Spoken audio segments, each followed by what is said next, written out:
and welcome to the first edition of our state and local tax webinar series. For those of you who have not yet met, my name is Kyle Brame, and I am a state and local tax attorney with Frederickson and Byron in Minneapolis.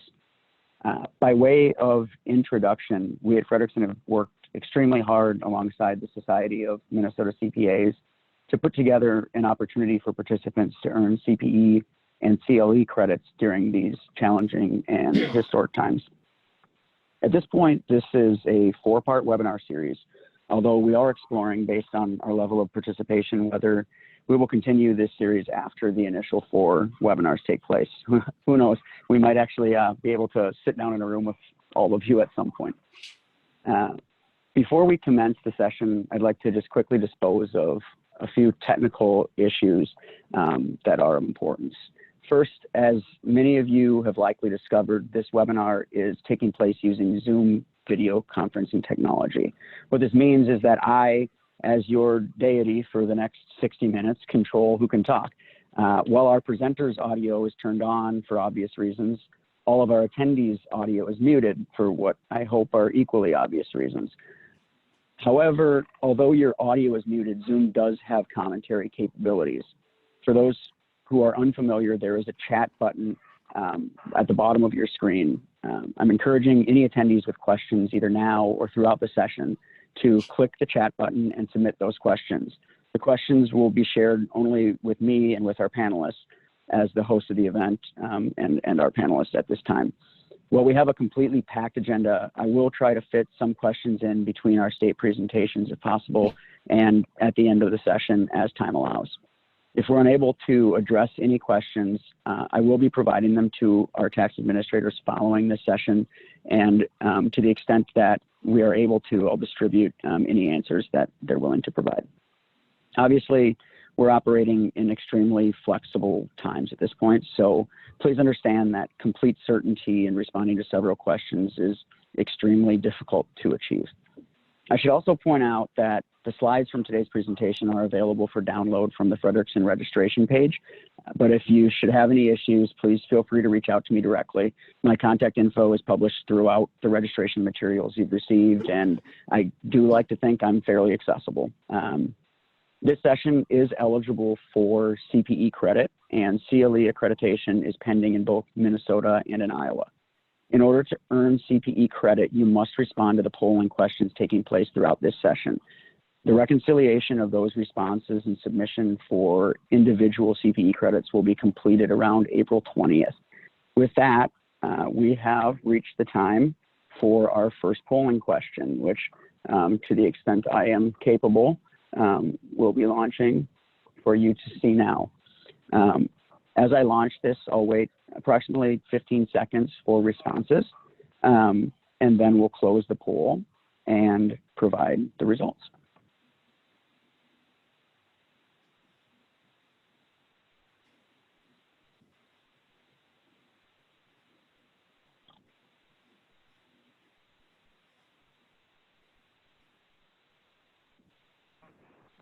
Okay, I will be closing the poll.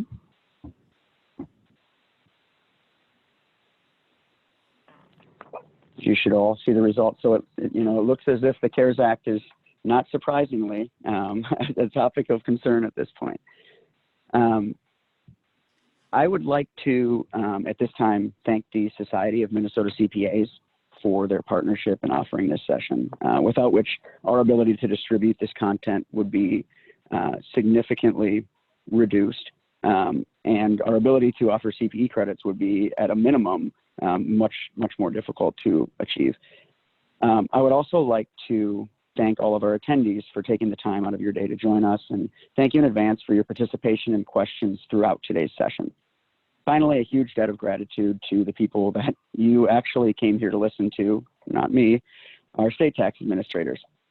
As we all know, these are challenging times that take place a burden on everyone as we adapt to the new normal, and that's absolutely the situation facing state departments of revenue. Thank you all for taking the time to join us, to be so accessible to our taxpayer community.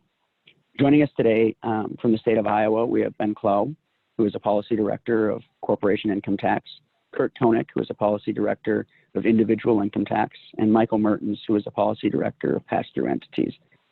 From the state of Minnesota, Robert Doty is joining us. Mr. Doty is the Assistant Commissioner for the Minnesota Department of Revenue. From the state of Missouri, we have Mark Godfrey, the Taxation Division Director of Missouri. From the state of North Dakota, Dee Wald, the General Counsel and Special Assistant Attorney General with the North Dakota Office of State Tax Commissioner. And last but not least, from the state of Wisconsin, Wendy Miller, the Director of the Audit Bureau.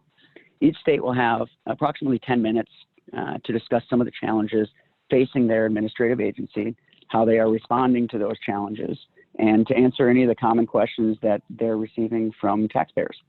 To begin with, allow me to welcome Kurt Koenig from the Iowa Department of Revenue. Kurt? Hey, thanks, Kyle. Yeah, at the Iowa Department of Revenue, we've had a lot of things going on, just like all of the other states. We've been scrambling to get our workforce so that we're working remotely, so that we're still getting all the refunds in a timely manner. We're still getting those out, and our goal was to get them out in under a 30-day period. We're shooting about 25 days right now, which is fantastic. I was going to hit on a couple different topics. One, I've got a number of questions regarding the compliance area and whether we're still sending out billings, whether we're still continuing on with our auditing activities. And the answer to that is yes. We've got deadlines to get a lot of our examination work done. We've got goals in just settling some of our existing cases that are out there. So really our current compliance activities haven't slowed down. We do understand that some business operations are unusual right now.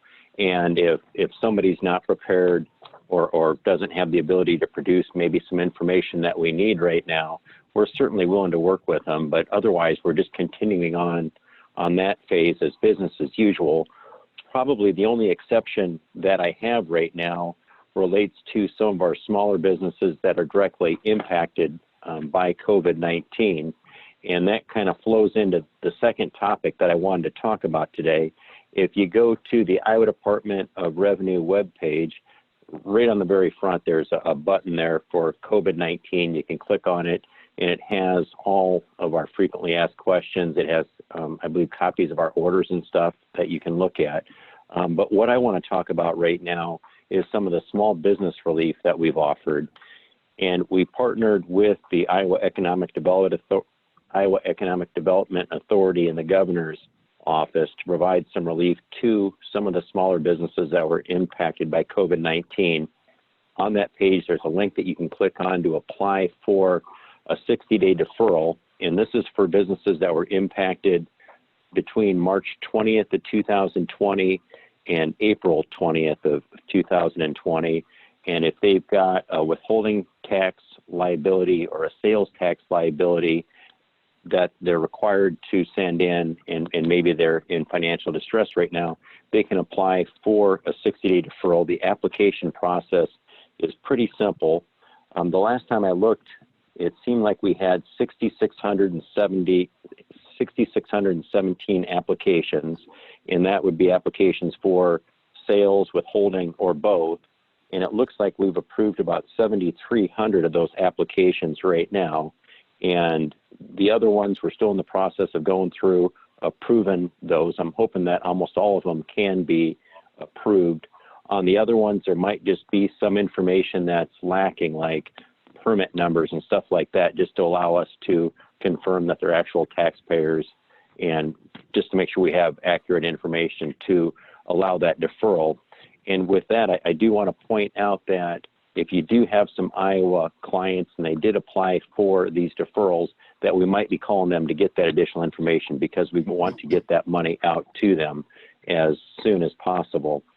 Otherwise, this is the only area that we're really not continuing on with some of our collection activities, because if they've applied for a deferral, that might be obvious that maybe the other collection activities should be slowed down until business gets back to usual. Those are the primary areas that I wanted to cover right now. At this time, I just want to turn the mic over to Ben and let him talk about some of our business issues. All right, thanks, Kurt. As Kurt said, Iowa has started some programs that are available to business taxpayers on a case-by-case basis to offer some relief. The director has also issued some orders granting broader relief for various taxpayers. The first was issued almost a month ago now on March 19th, and it did really two things. First, and at this point maybe a little less significantly, it extended the deposit due date for semi-monthly withholding filers that were due on March 25th to April 10th. So far, that's the only extension that's been applied to withholding other than the possible deferrals that Kurt mentioned.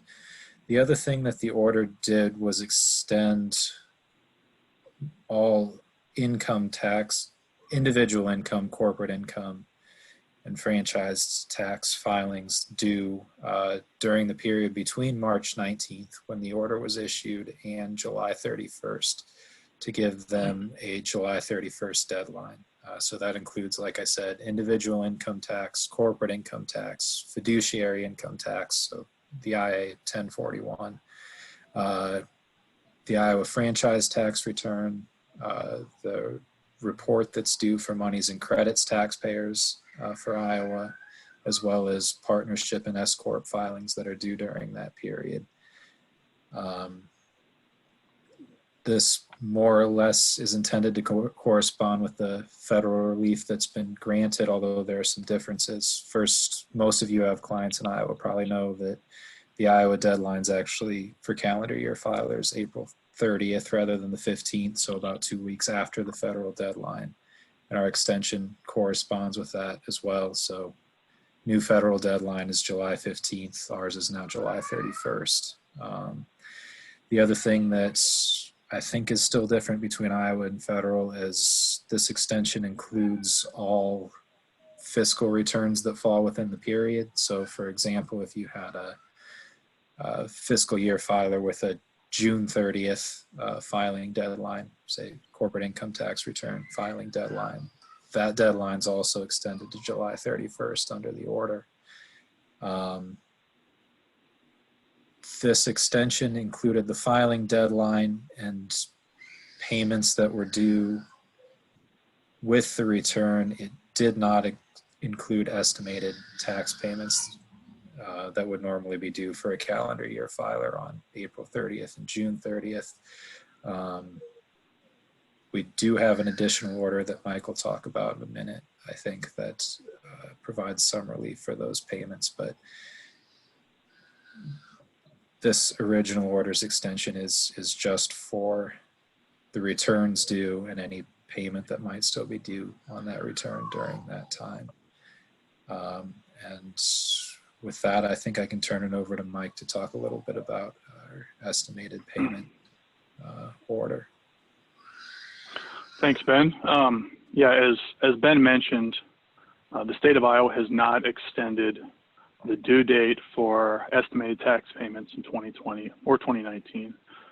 So 2020 estimated tax payments will still be due, for example, a calendar year filer on April 30th for the first installment and June 30th for the second installment.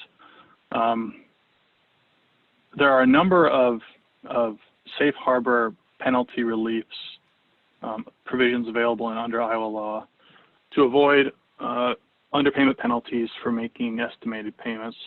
One that the department is aware that taxpayers frequently rely on is using their prior year tax liability to compute their safe harbor estimates for the next year. We're also aware that that has created a bit of an issue for taxpayers who will not be filing their 2019 returns till possibly July because of the filing extension. This has created an issue with possibly not knowing what your 2019 tax liability is to create your 2020 safe harbors for the first 2 quarters. Pursuant to that, the director issued some additional estimated tax penalty relief last week, which allows taxpayers to rely on their 2018 tax liability in computing their first 2 estimate payments for a calendar year filer that would be April 30th and June 30th, allows them to rely on their 2018 tax liability for computing those safe harbor estimates. Technically, the order applies to any estimated tax with an installment due date on or after April 30th and before July 31st. So this would also apply to fiscal year filers that may have a first quarter estimate due during that period. This estimated payment relief, penalty relief, is in addition to any other relief available under Iowa law. It's not in lieu of. So what that means is if a taxpayer were to rely on this additional safe harbor penalty relief for computing their first and second quarter estimates, and those estimates end up being high as compared to their 2019 safe harbor penalty relief when they eventually file their returns, they would be considered to have made overpayments of estimated taxes for the first 2 quarters that would essentially get applied forward under current law provisions. Now, if they rely on their 2018 tax liability in computing their safe harbor estimates for the first 2 quarters, and they later determine that their 2019 safe harbor payments or one of the other payment relief provisions under Iowa law would have required them to make larger payments, they will not be subject to penalties for those first 2 quarters, provided they made the proper payments.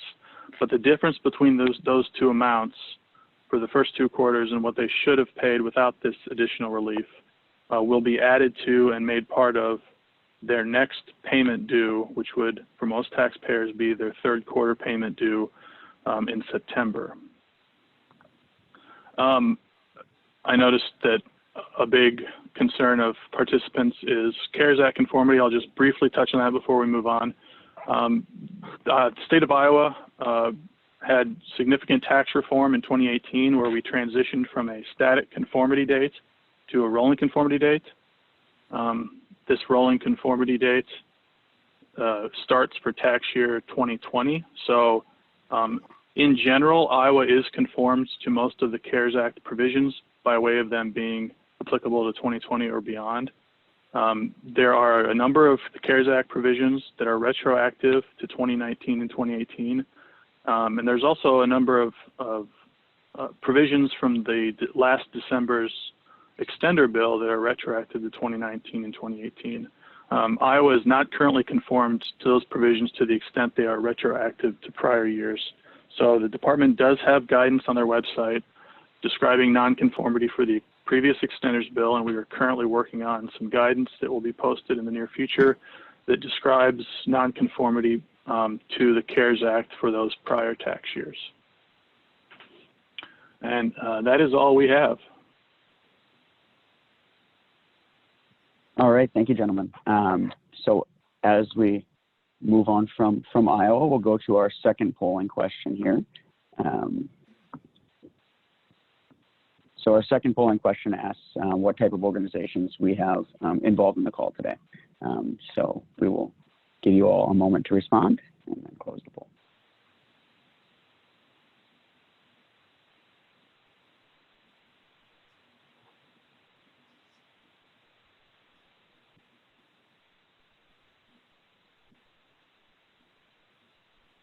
Okay, and I will close the poll.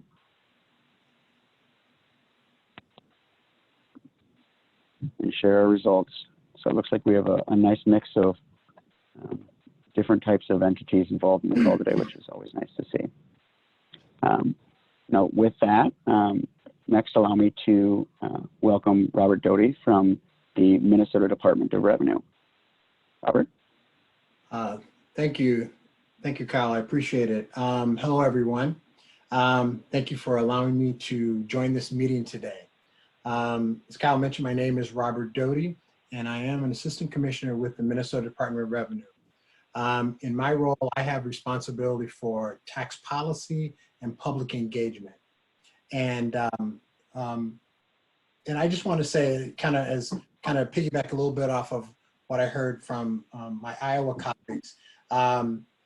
In terms of the scrambling, we've had to really scramble over the last several weeks, as all of our departments have had to do. We have been able to get approximately about 93% of our staff able to work remotely, and we were able to really do that in probably in about a week and a half time span. So and then once you get everyone where they can work remotely, and making sure all the technology works, and making sure that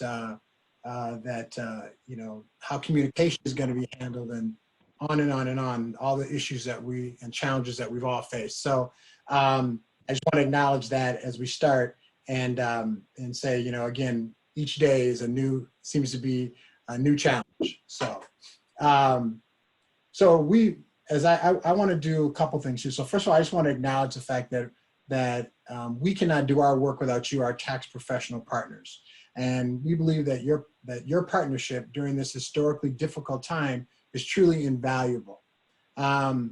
We've discussed many approaches to provide relief for businesses and individuals while weighing our responsibility to provide funding to the state and local governments to combat COVID-19. And what I'm gonna do is I'm gonna take a few minutes and I'm gonna talk a little bit about how the Minnesota Department of Revenue has responded to this unprecedented issue, and the types of relief activities that we have tried to focus on. So first, I'm gonna start first with filing and paying. So let's start first with individual income taxes. The department granted additional time until July 15th, 2020 for taxpayers to file and pay their 2019 Minnesota individual income tax without any penalty or interest. And again, as was stated kind of earlier, again, this is to be in line with the federal extensions that have been put forward through the IRS.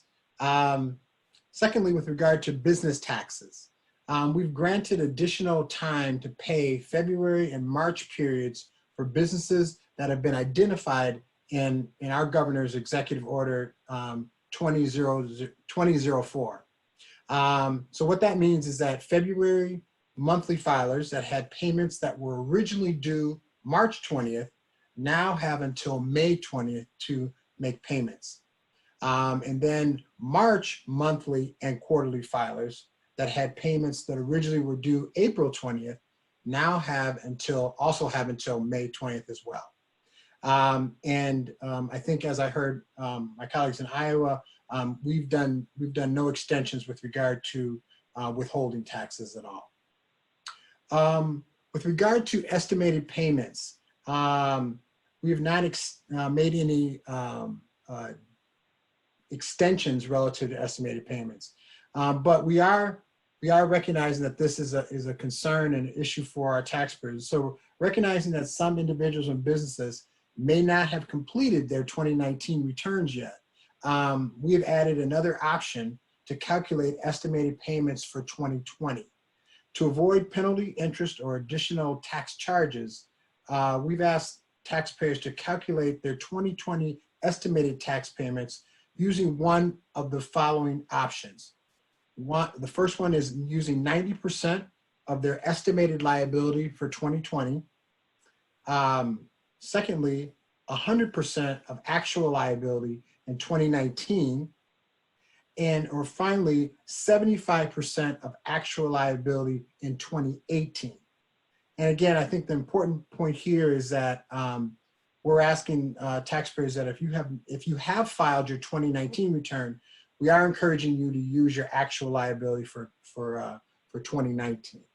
And again, these estimated payments were they were due April 15th. So again, along the same lines of filing and paying, I want to talk a little bit about Minnesota Care taxes. The department granted a 60-day payment grace period for Minnesota Care monthly and quarterly estimated tax payments that were also due April 15th. These payments are now due June 15, 2020. Talk a little bit about lawful gambling. the department is offering a lawful gambling tax grace period upon request for payments originally due on Friday, February 20th, and Monday, April 20th, if needed, again, due to the COVID crisis. Businesses and nonprofit organizations with a monthly lawful gambling tax payment that previously requested a grace period for their March payment now have until May 20th to make that payment.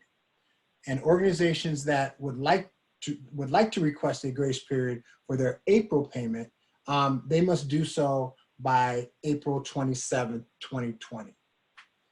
So those are the relief options that we have put forward so far with regard to filing and paying. I want to talk a little bit about penalty and interest relief. Even though these grace periods that we've talked about are being offered, we definitely ask taxpayers to pay their tax liability on the original due date unless they are financially unable to make those payments. If needed, taxpayers can ask us to cancel or reduce penalties, additional tax, and interest for late filing or payment if they have reasonable cause, such as being negatively affected by the COVID-19 emergency. And as we evaluate reasonable cause, some questions that we put forward to consider.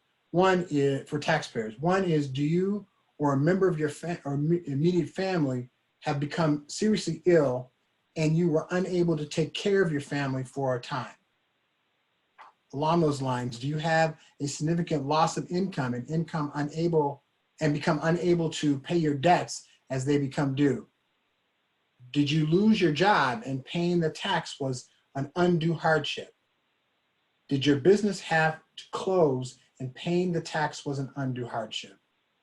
Did you have a significant interruption of your business or employment that was not able to be managed by insurance or other financial resources? Did you have a history of timely filing and paying your taxes? Did you make any partial payments or of tax near or on the due date of the payment? Did you pay any underpayment of tax as soon as you were financially able to make the payment? And then finally, did you pay any underpayment of tax as soon as you became aware of the existence of the underpayment? Again, those are some of the questions that we would ask relative to understanding what is reasonable cause in this case. And then I'll touch a little bit here on some of our compliance activities. First of all, with regard to our audits. Regarding audits, we will continue to work with customers or their representatives throughout the audit process. We understand there may be delays in responding to requests for information. If the customer is under audit, I would encourage them to reach out to the auditor that is assigned the case and work with them, secure a statute of limitations extension if necessary, and develop a plan to complete the audit as quickly as possible. So I will just say that we still are, we have not suspended our audit process. Things obviously have slowed, but we are still moving forward with our audit process. Collections.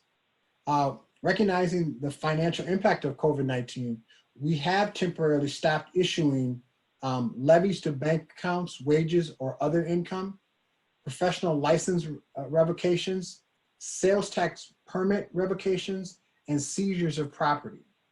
And for the most part, a lot of our short-term, our sales tax billing has also slowed tremendously. If the individual or business is experiencing financial hardship due to COVID-19, and we are concerned about paying the tax debt or other agency debt, please contact the Minnesota Department of Revenue. We can discuss available options to assist them. And then finally, I guess in closing, first of all, I just again want to thank everyone for this opportunity to kind of talk a little bit about some of the things that the Minnesota Department of Revenue has done. I will say that all the information I just gave you, we are continually updating on our COVID-19 website. And that is part of our Minnesota Department of Revenue website. And there you will find frequently asked questions, the most up-to-date information on tax deadlines, abatement information, and we also have links to IRS resources, specifically those on the federal economic stimulus payments. This page is linked right off of our homepage. And again, our website is www.revenue.state.mn.us. And while you're on our website, we also encourage you to sign up for Gov Delivery to get our updates sent right to your inbox. We have nearly 400,000 unique subscribers, and it really is the best way for us to communicate directly with our customers. Lastly, I'll quickly mention that the state of Minnesota as a whole has a overall COVID-19 website, and that address is mn.gov/COVID-19. There, Minnesotans can get the most up-to-date data on number of cases, as well as get information on how all state government is responding to this pandemic. So with that, I will say thank you very much, and I appreciate the time. Thank you, Robert. So with that, we will move on to our next polling question. So our third polling question asks, what topic is of greatest concern to your organization at this time?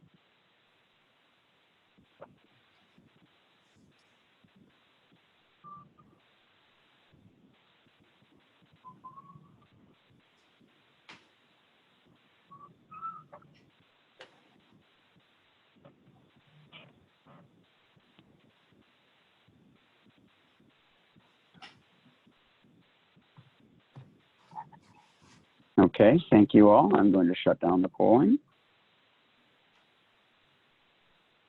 Obviously, a myriad of different, concerns at this point, and interesting to see the different things that different companies are faced with and concerned with at this point. With that, I will next turn and welcome Mark Godfrey from the Missouri Department of Revenue. Mark.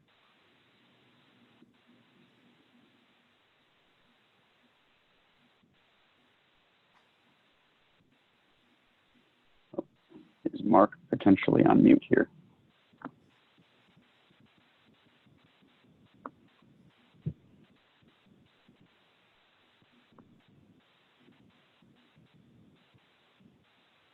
Okay, well, in the interest of keeping this moving, I'm going to, maybe we'll come back to Mark, and for now, I will move forward to Dee Wold from the North Dakota Office of the State Tax Commissioner. Dee?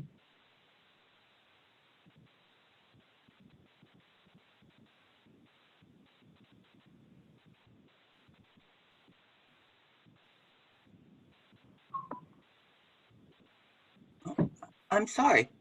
Did you hear me?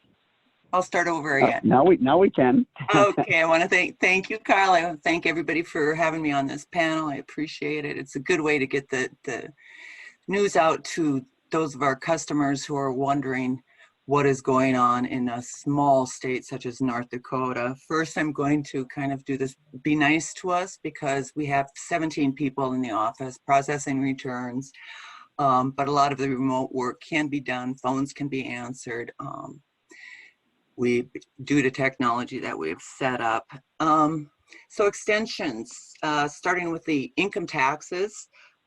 If you have a filing deadline or a payment deadline that is on or after April 1st, you will get an extension until July 15th. Technically, we can't extend the due date of the return. We are waiving penalty and interest, and that includes estimated tax payments. But in effect, it really is an extension to July 15th. And this applies to all income tax filers, for businesses, corporates, fiduciaries, partnerships. It does not apply to withholding taxes. We have not granted any extensions for that. Again, though, if there is a COVID-related need for it, they could be granted on a month-to-month basis, but they will have to have a pretty good reason for why that's why they can't pay that. Sales and use tax, we are statutorily limited to granting extensions for 30 days. And you have to contact us month by month or before the end of each quarter, but there are penalty and interest waivers for that too. Let's see. Compliance actions. We basically are doing what we can if an audit is in progress. We will continue that audit. There's no field audits, of course. We just need to have, I think someone earlier said, to contact the auditor that you're working with to get extensions and to deal with some of the issues that are coming up. Collections. We are collecting as usual, but we are not issuing garnishments. We are not starting new legal actions for unpaid taxes unless we are close to the statute of limitations. So basically business as usual for that area. Let's see. What else did I want to raise?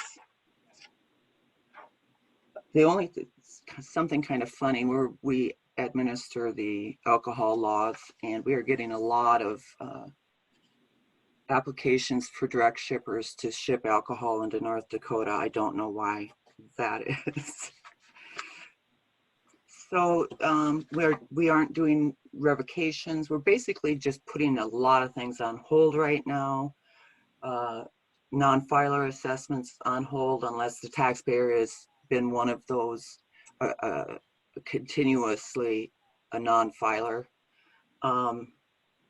As far as the CARE Act and the stimulus payments, they will not be included in North Dakota taxable income. So that's something to know. We're still looking at some of the retroactive stuff and trying to figure out how that's going to work for some of our other customers. We too are continuously updating our policies and what kind of relief we can give to taxpayers.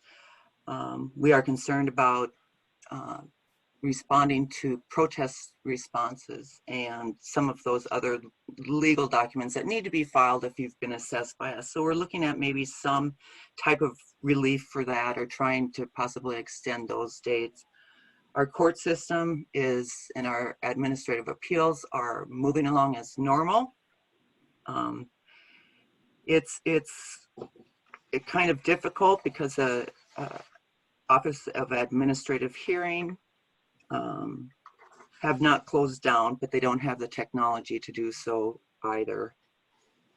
You know, as Mr.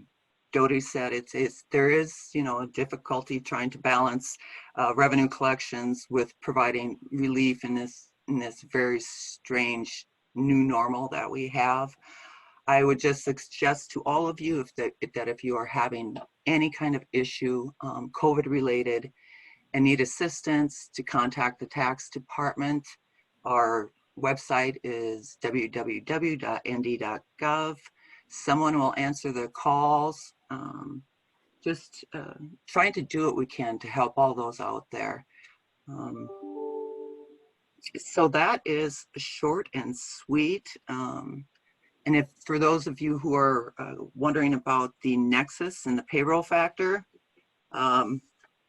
having temporary employees in North Dakota because of COVID-19 does not create income tax nexus, and will not. And if you have staff here, we will not be included. You don't have to include those employees in your payroll factor. So for those of you who do corporate income tax returns, partnership returns, there's some information for you right now that hasn't been published, but again, continuously updating our FAQs. Click the button COVID relief on our website and everything will be there. Let's see. I don't think really doing anything else. You know, so like I said, contact us, and payments between April 1st and July 15th, penalty and waiver extensions. So pretty simple. Perfect. Thank you, Dee. Appreciate it. With that, we will move on to our next polling question. And it's actually going to say polling question number 5. We're going a little bit out of order here, but we'll put this out to all of you. Asking how many employees handle state and local tax functions within each of your respective organizations.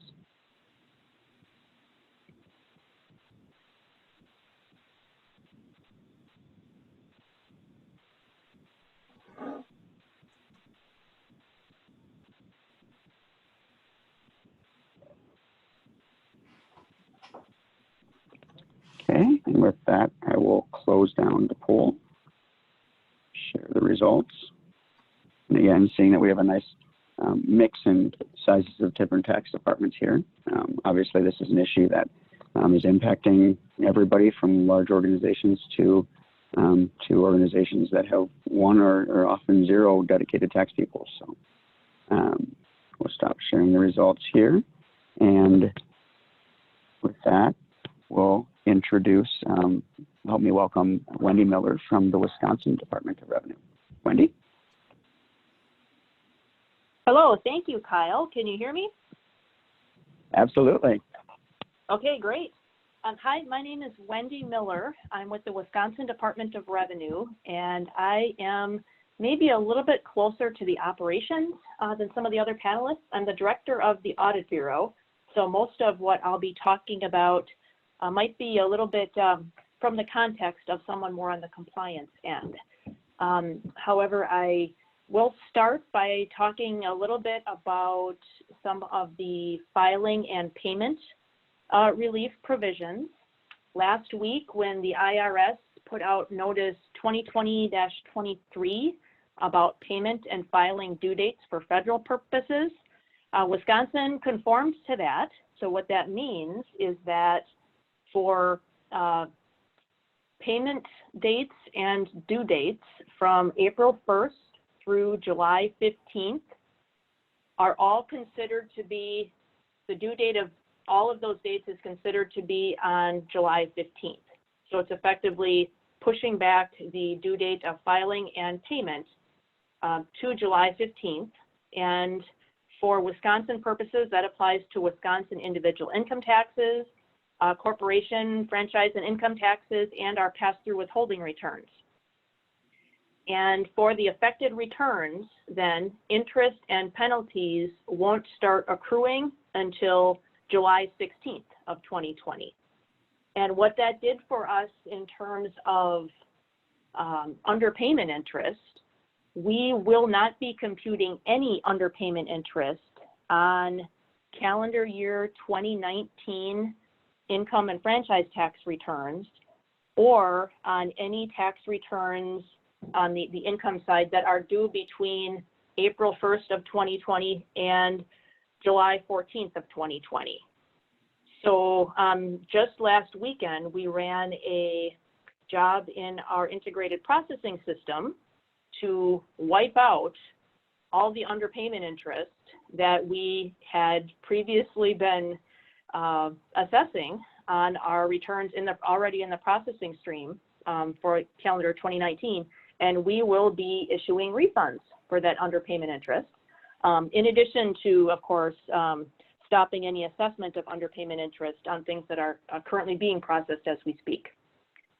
So that was the impact of IRS Notice 2020-23. And of course, that only applied to the stuff that's federalized. So corporate income and franchise, individual income, and our pass-through withholding tax is federalized as well. So that leaves some other tax types, and what are we doing with those? So sales and use taxes, excise taxes, wage withholding. For those, we have a, like many of the other states, we have a COVID-19 dedicated page on our website. So at revenue.wi.gov, right from that home page, we have a COVID-19 special page that has all of our guidance and press releases. And about a week or two ago, we put guidance out there saying, okay, for tax types that aren't already federalized, we're allowing a 1-month filing extension that may be granted, but no extension to pay. And so taxpayers would have still had to pay interest, even though the return filing date was pushed back. And yesterday and Tuesday, Wisconsin legislature had a historic event. They had their first extraordinary session that was done virtually.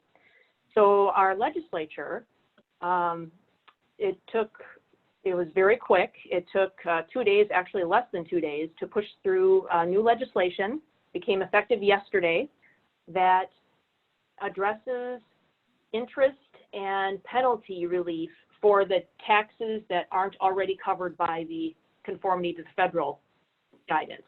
And so sales and use taxes, excise taxes, wage withholding, the new law allows the Department of Revenue on a case-by-case basis to waive interest and penalties if the late payment was due to the effects of COVID-19. And the law specifies that this interest and penalty relief may apply to amounts that are due during the public health emergency period. And Wisconsin's public health emergency period began on March 12th, and it ends on May 11th. It's a 60-day period. It may be extended if there is a joint resolution to extend it. I've been told that's not likely, but anything could happen, I suppose. So there's also kind of a quirk with the legislation that the 60-day period for the public health emergency is for the general fund taxes. So most of our, other than the income and franchise taxes, which are federalized anyway, sales and use taxes are the major general fund tax, and also excise taxes and wage withholding. Those have this 60-day public health emergency period. But if it's not a general fund tax, and we have a couple smaller taxes, premier resort tax, expo tax, dry cleaner fee, some of those non-general fund taxes, those get an additional 30 days. So they get the public health emergency period through May 11th, plus another 30 days. So that's kind of a nuance. And so this law just passed yesterday. So of course, on the operations end, we're very busy with creating an online application in our My Tax Account portal, where a business that's affected by COVID-19 can apply to have a waiver of interest and penalties on a payment or return that would have been due during that public health emergency period. And we're kind of trying to strike a balance between the legislative intent for this to be a very case-by-case evaluation versus the practical reality of there are a lot of these folks and wanting to do some automation to make it as efficient as possible. So that's something that's keeping us busy today and probably for the rest of the week. And we're hoping that come Monday of next week, we will have more specific guidance on what that means and how to apply for those waivers.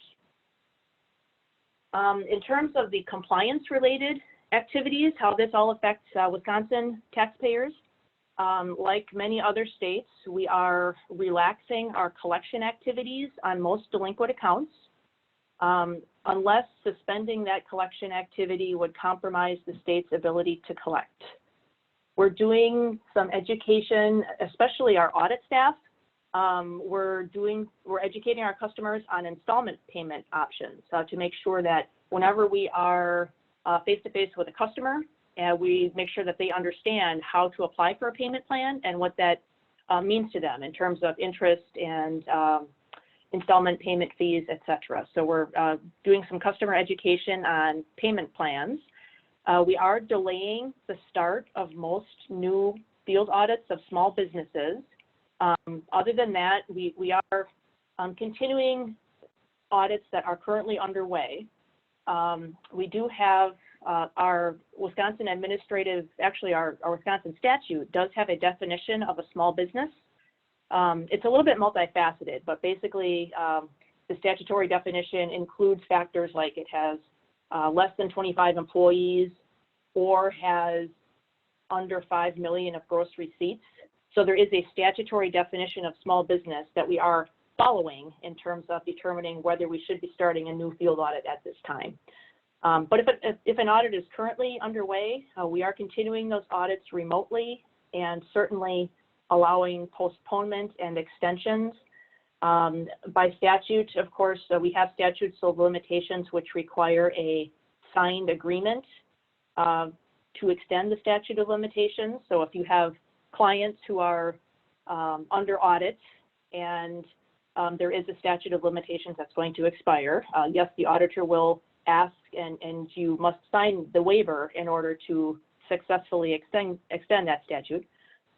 There is an option to, and we're trying to figure out easier ways to do this, and yet it is an option, and we want to make sure people know that if you're under audit, to stop accumulation of interest, you always have the opportunity to file an amended return and to pay the amount that you estimate that you owe. So that will help reduce the interest. In Wisconsin, interest accrues at 12%.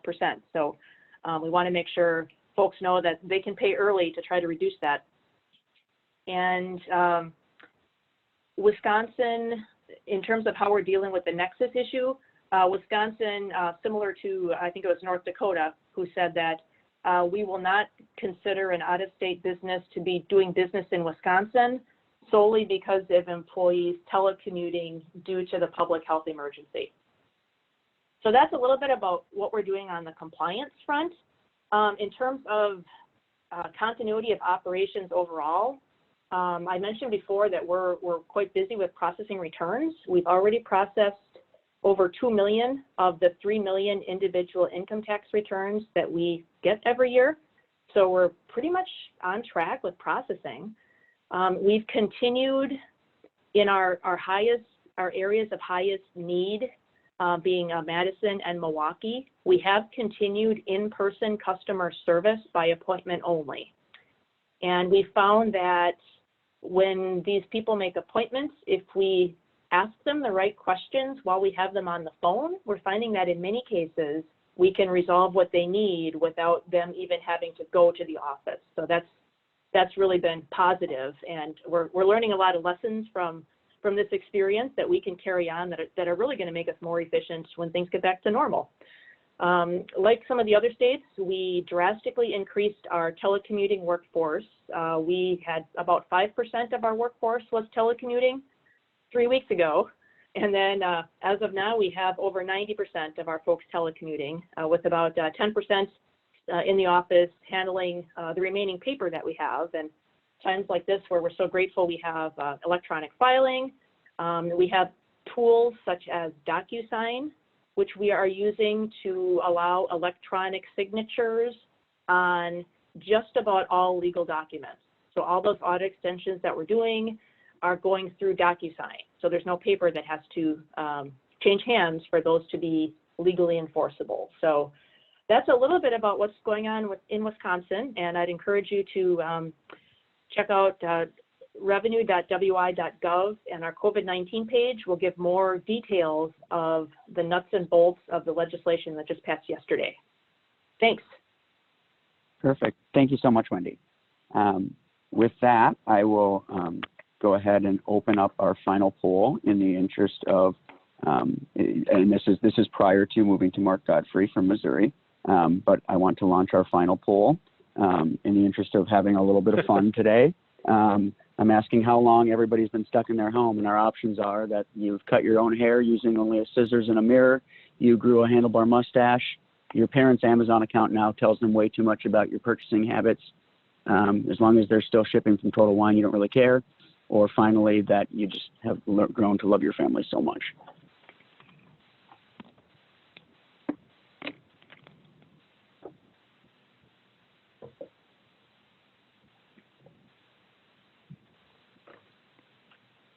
Okay, and I will be closing down the poll,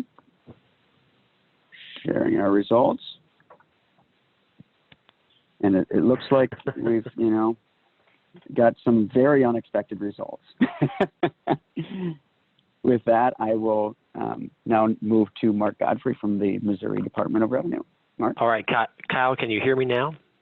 I can absolutely hear you now. That is fantastic, and great final polling questions that you had here. So knowing that we only have a few minutes left, I will try to truncate the presentation as best as I can. Glad to hear that a lot of other states are seeing the benefits out of remote work. We certainly are, but before we did anything with that, we made sure that we were adhering to all federal and state security requirements, same as if we were operating in a house, even though we do have a number of people operating from locations outside of where they normally would be. We are very much still open for business, even though our tax assistance offices have closed to the public. We still maintain our phone lines. Email is a great way to be able to get a hold of us with that, and we're glad to still be providing the services that we provided before. I think this is very similar to what other people have said, that this is accelerating some of the things that we have been looking at for some time, seeing a lot of benefits, seeing what you can do to get items from paper to be able to be handled like that. And it's been a very inspiring experience, very quick, had to do it, but very good experience to be moving towards remote. As far as audit actions go, the name of the game here is flexibility.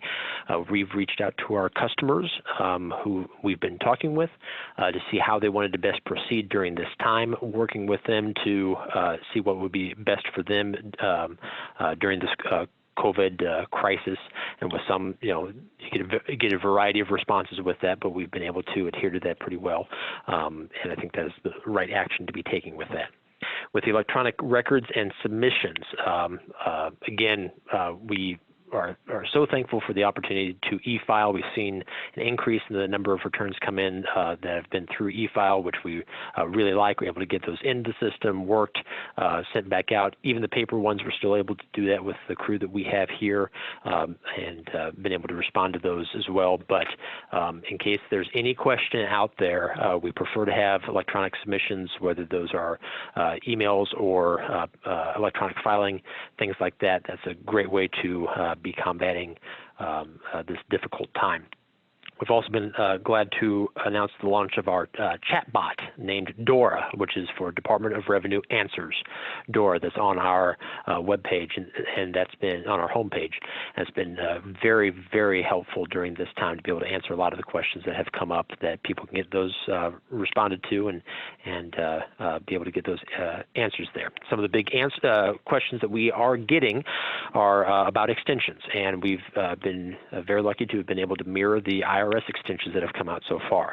So when we talk about income tax, corporate or individual, the filing and the payment being extended from 415 out to 715, been able to mirror there, been able to mirror with the estimated payments going from 415 to 715 or 615 to 715. But we have not done anything with sales or use extensions or withholding extensions at present, and don't have any plans to do that at this time.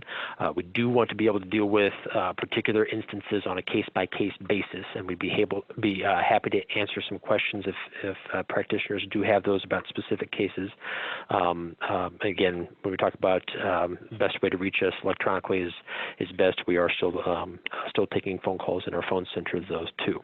So, whenever we get notice of the IRS giving out an extension, and we look at that, see if we can mirror that. If we can't, we decide what kind of options to take with that. But thus far, we've been able to stick very closely to what they have been doing. So very different time for all of us. Nothing that any of us expected, but still happy to see us moving forward and continuing to serve our customers. And that's what I have. All right, thank you so much. So with that, I'm going to conclude our presentation, given the time we are at right now. A special thanks again to all of our panelists, the Minnesota CPA, and all of our attendees.